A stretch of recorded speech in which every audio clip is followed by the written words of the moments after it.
In the cornfields of a small Midwestern town, a creature known as Sawtooth Jack wakes up every Halloween and tries to make it to the local church. The locals know they must stop him if they don't want a disaster to happen, so they have a traditional ritual they repeat every year called the Run. All the town's teenage boys must go after Sawtooth Jack and kill him before midnight, then everyone gets to eat the candy hiding in his body among the organs. Whoever kills Sawtooth Jack is considered a hero and wins a house for his family, $25,000, a car, and permission to leave town, which usually is forbidden. They also think it blesses the harvest. Girls aren't allowed to join the run, and each family can only send one son. In 1962, a group of masked boys go out to hunt for the monster. One of them is standing alone on the road, very scared and unsure of how to proceed.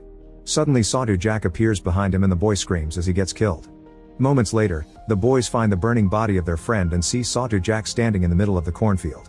A furious Jim immediately starts chasing after him, and when the monster is about to reach the church, Jim catches up to him and beats him up to death. Then he grabs some candy from Jack's body, and after the others do the same, they howl and celebrate Jim's victory. Afterward, the Harvesters Guild throws a Halloween party to celebrate another successful run, and Jim is given all his prizes. His younger brother Richie asks him to take him with him, but Jim just offers a hug and an "I love you" before leaving town in his brand new car. A year later, Sheriff Jerry shows up at the school 5 days before Halloween to remind the teens how important the run is, showing pictures of the year they didn't kill Sawtooth Jack and the Black Duster destroyed their crops. Jim is often brought up as an example of a hero, which irritates Richie, who wants to join the run and can't because of the rules. Riley makes fun of him for wanting to volunteer when the others actually have no choice in the matter. Some of the teens think that Sawtooth Jack isn't real and is just an adult in costume, but Bud swears he saw him outside his window when he was a kid. Riley makes fun of him too, and this triggers a fight, but the adults quickly break it up.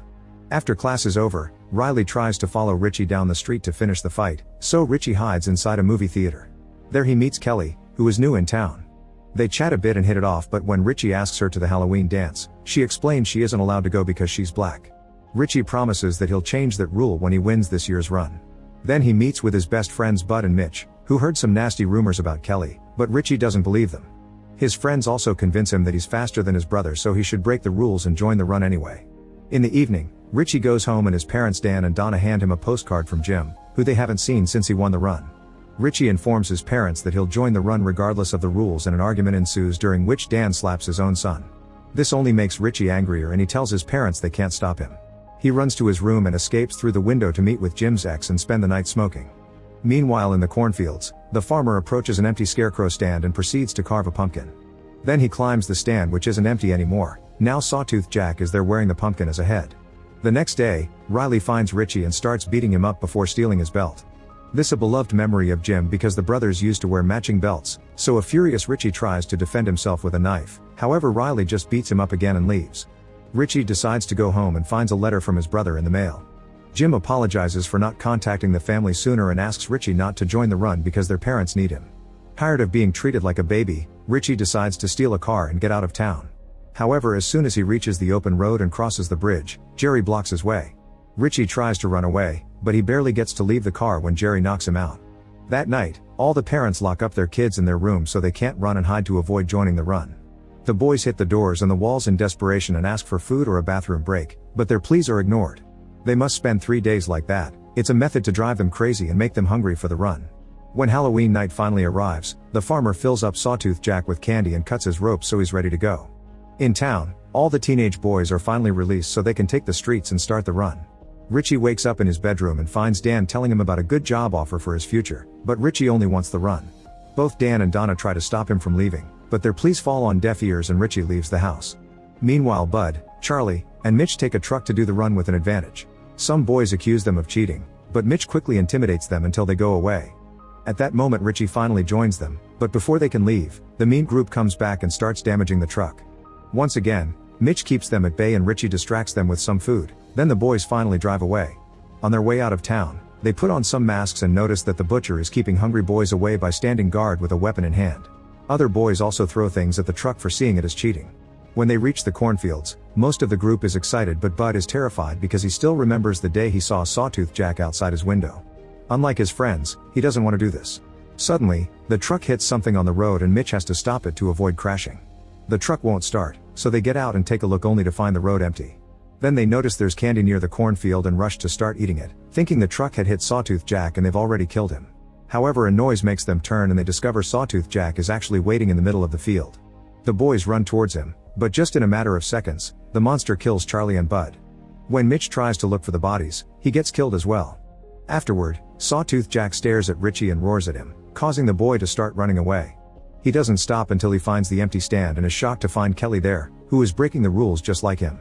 To Richie's surprise, they also see Bud running by.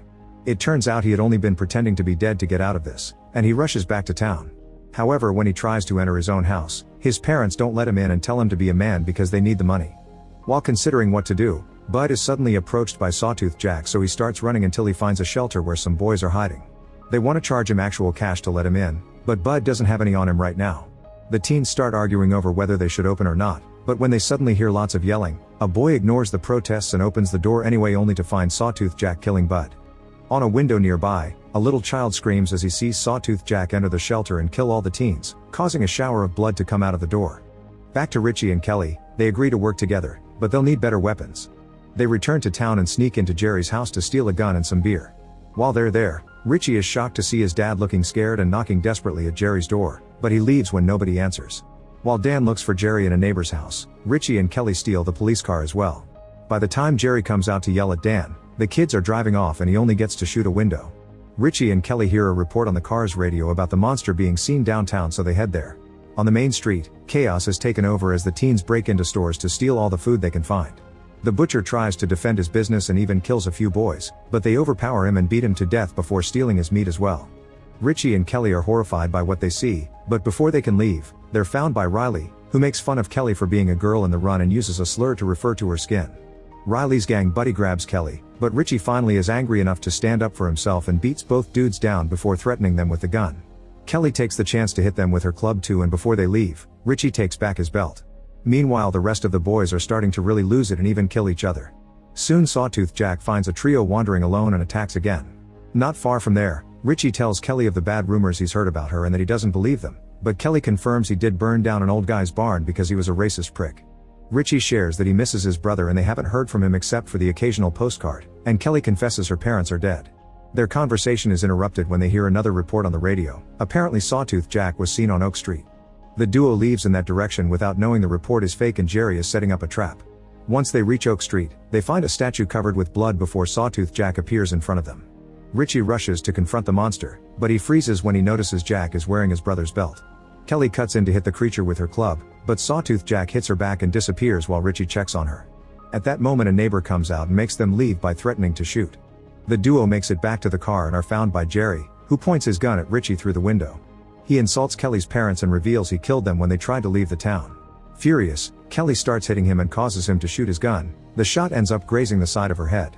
Richie immediately pushes Jerry away and the duo leaves the car to escape. In the meantime, Sawtooth Jack goes to Jim's old house and sees all the messages on the wall from the 3 days Jim had been locked down in his room before the run. Screeching at the sight, the monster burns the whole building down. Not far from there, Dan meets with Jerry and tells him he can't do this.